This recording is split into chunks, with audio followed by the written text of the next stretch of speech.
when Roger did this number. What? Oh, this Christmas song, Roger does this number where she brings a Christmas tree out. This EDM music plays, and she just fucks a Christmas tree on stage. It was wild. So let's go into Bebe Zahara Benet, who, by the way, used to be roommates with my best friend back in the day.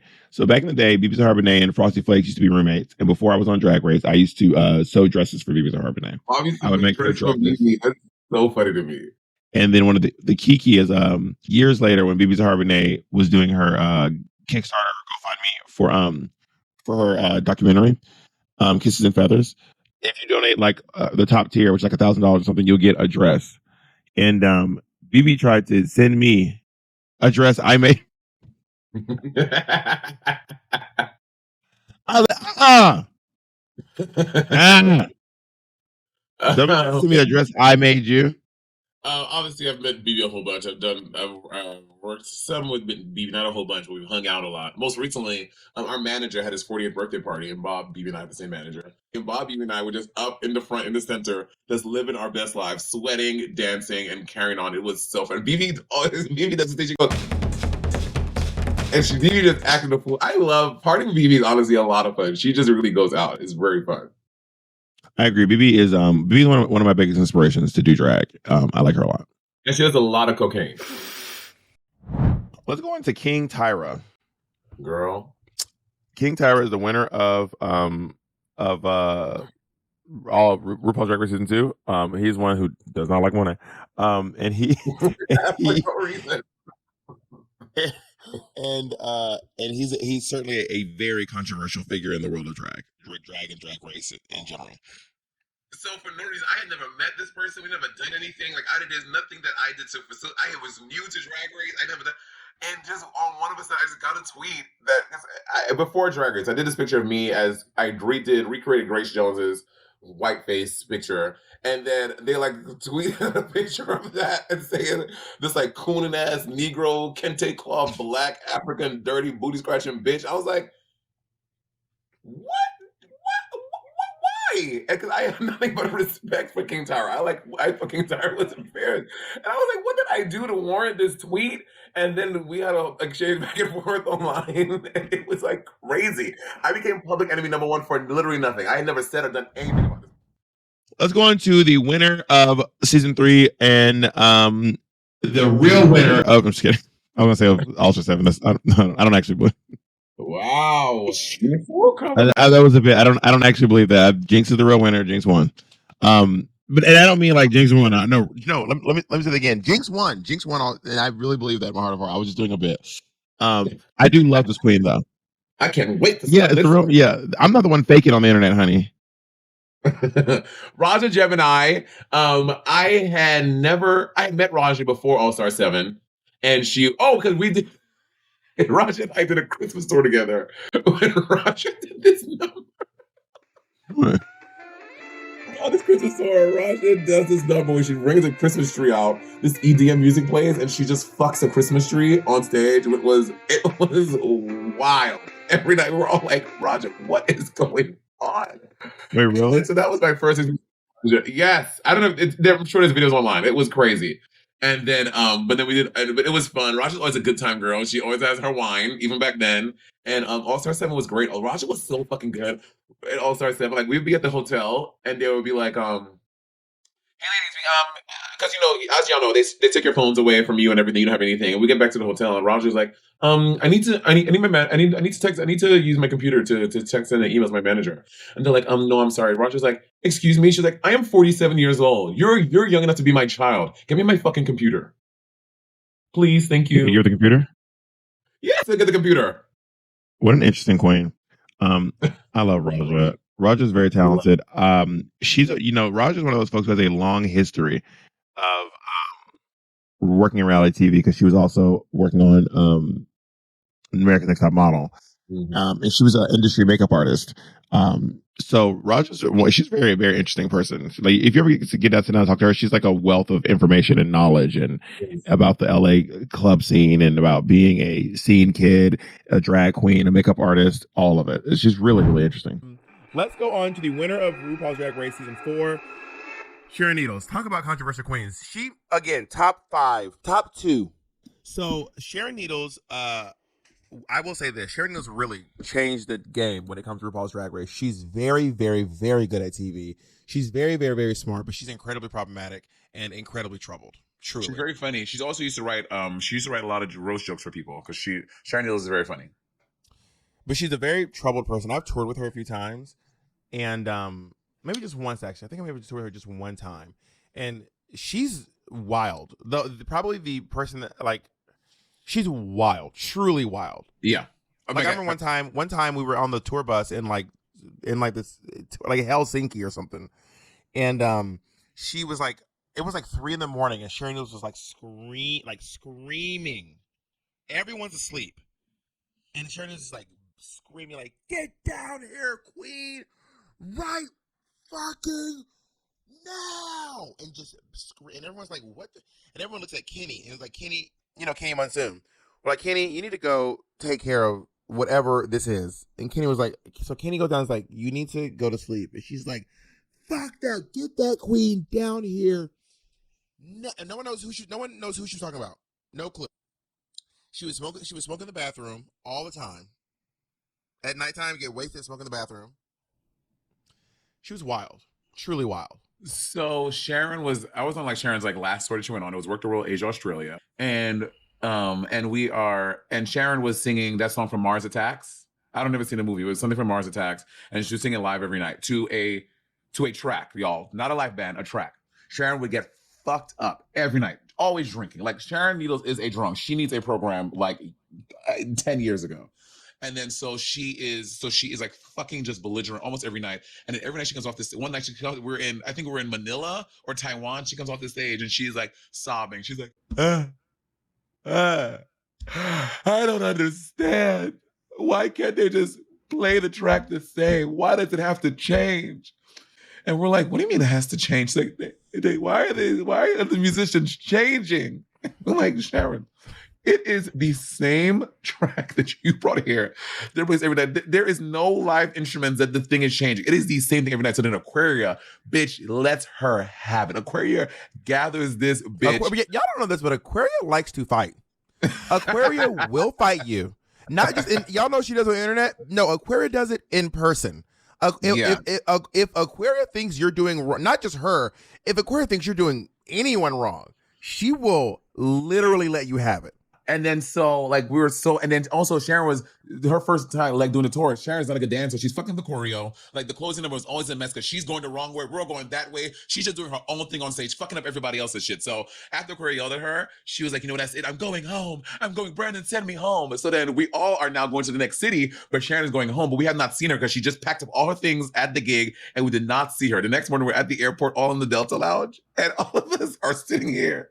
Well, we walk in like she's already at the airport. We walk in, we just see Sharon Needles sitting there with her glasses on, just sitting in the lounge. As soon as we walk in and we sit right next to her, she just gets up and she leaves, and we never see Sharon ever again. It was so weird. That's the last time you ever saw Sharon Needles? The last time I saw Sharon Needles, girl. Boo! Drunk monster Jinkx Monsoon is like, she really is insanely talented. What do you think she'll excel? I think Jinkx will excel in acting challenges, in singing challenges. I don't know if there is some type of crafting, sewing thing. I don't know how well she'll do there. And I don't know how. That's really it. That's the only downfall I see with Jinkx. I think Jinkx is very funny. She'll do great in comedy things. She'll do great in acting things. Like Jinkx is great. I don't think people sleep on Jinkx's ability to have great looks. I think that people think Jinkx is going to be bringing crunchy looks, but I think y'all will really be gagged. I really think y'all cannot keep judging queens based on what you saw them doing on RuPaul's Drag Race. I think people are judging queens on what they see on Drag Race. They're judging queens on what they see today. Let's talk about all the way from New Orleans, Louisiana. Let's talk about Bianca Del Rio. Bianca Del Taco. I love Bianca. She's such a good person. Yeah, Bianca's lovely. She's really lovely. I mean, she's messy. Very messy, especially on Twitter. Bianca loves commenting on, okay. You'd be like, today, I packed 1,000 meals and I donated a bunch of clothes and, okay. It's so annoying. You'll be like, guys, today I finally won an Emmy Award after trying for years and years. Thank you so much for leaving me, okay? That shit is so fucking annoying. I hate that. But Bianca is also just so thoughtful. Y'all, Bianca, like every couple of weeks, she sends a text like, "Hey girl, just checking on you, thinking about you. How's this? How's that? What do you think about this?" Or like, you'll come home to like a package with like, she'll send like, she'll be away on a trip somewhere on one of her world tours. She saw these earrings. She thought about me and Bob. So she'll like she'll mail them to us. Like Bianca is just so thoughtful, so sweet. She invites you down to her house to come and hang out. And just, I love Bianca. I love Bianca. Okay.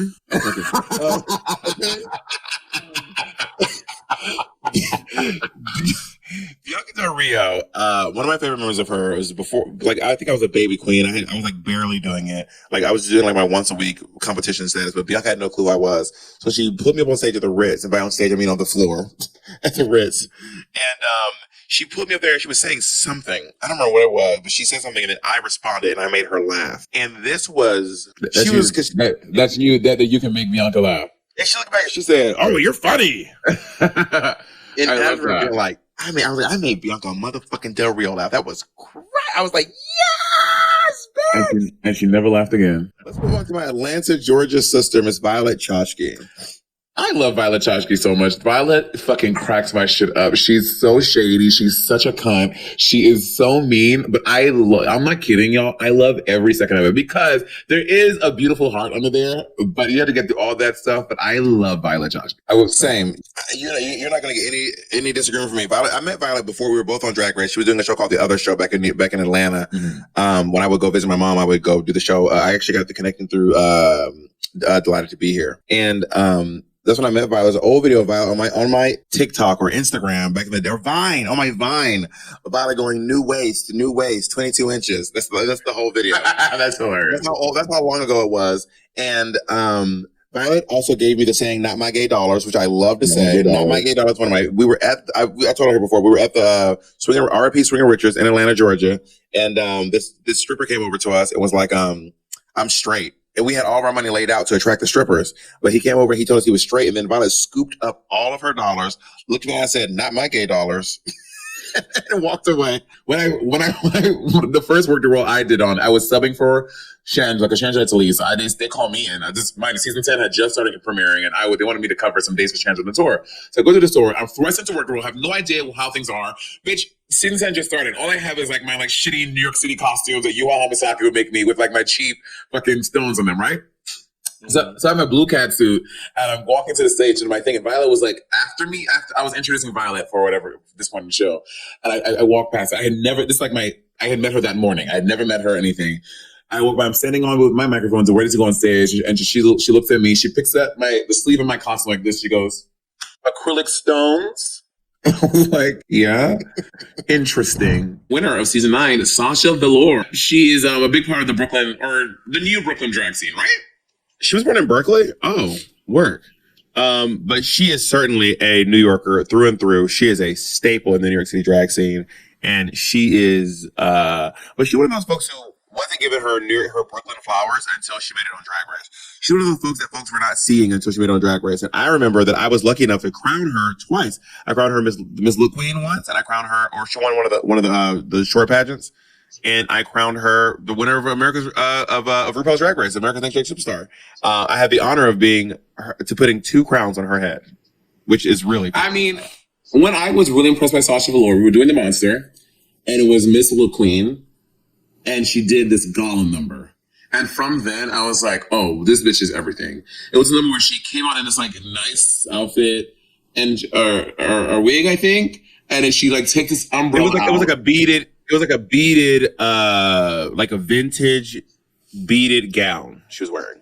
Yeah, and then she takes out this umbrella, and she like puts the umbrella out, and she's doing this thing, and she does a change behind the umbrella that you don't see coming, and then she transforms into Gollum, and it was everything. The bar went up. People were like, "Ah!" Just throwing money at the stage, and it was so cool.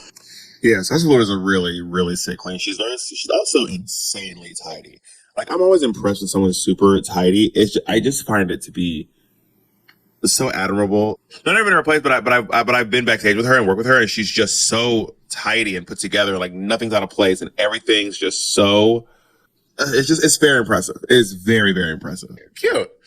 Oh my God. Well, let's go on to the winner of season 10, who I think is one of my favorite drag queens because I just love her drag. I think she's so polished. I think she's honestly low-key very funny. Like watching Aquaria, hearing like things that maybe she doesn't say out in public, but hearing Aquaria's takes on different things and situations, and she's so tapped into online. Like if everything's going on online, Aquaria knows the thing that happened, who did it, why they did it, and she's so tapped in. And I just think Aquaria is so talented. And I remember when she used to have to be sneaking into the clubs because she was barely legal enough to be out in the club, but there she was. And Aquaria's one of those people. I know RuPaul gave Crystal Versace this compliment, like how you were born to do drag. Aquaria's that for me. Like, I feel like Aquaria was genuinely born to do drag. She's just so fucking good at it. And I just love Aquaria. Yeah, Aquaria's really smart, really talented. She's a very, very, very, very good queen. I've known her for long. I've known her for a long time. I was also lucky enough to crown Aquaria back in the day when she won Look Queen. And, you know, a couple of our Look Queens have gone on to do well on Drag Race. One of them I will not be naming. And the other two were Dusty Ray. Can you talk about Aquaria Look Queen? Like, what did she do that was like, can you talk about your Aquaria Look Queen days? I just remember one time when Aquaria won, she had this look she did where she had a balloon in her hair. She styled her hair around this balloon. Mm-hmm. And you could still kind of see the balloon, but the balloon had like some stuff in it. And then like when the balloon popped, the hair was still holding the shape of the style around the balloon. So her looks were just really creative. She had that high energy performance where she was like jumping and splitting and turning. I'm pretty sure that Aquaria won Look Queen after Dusty.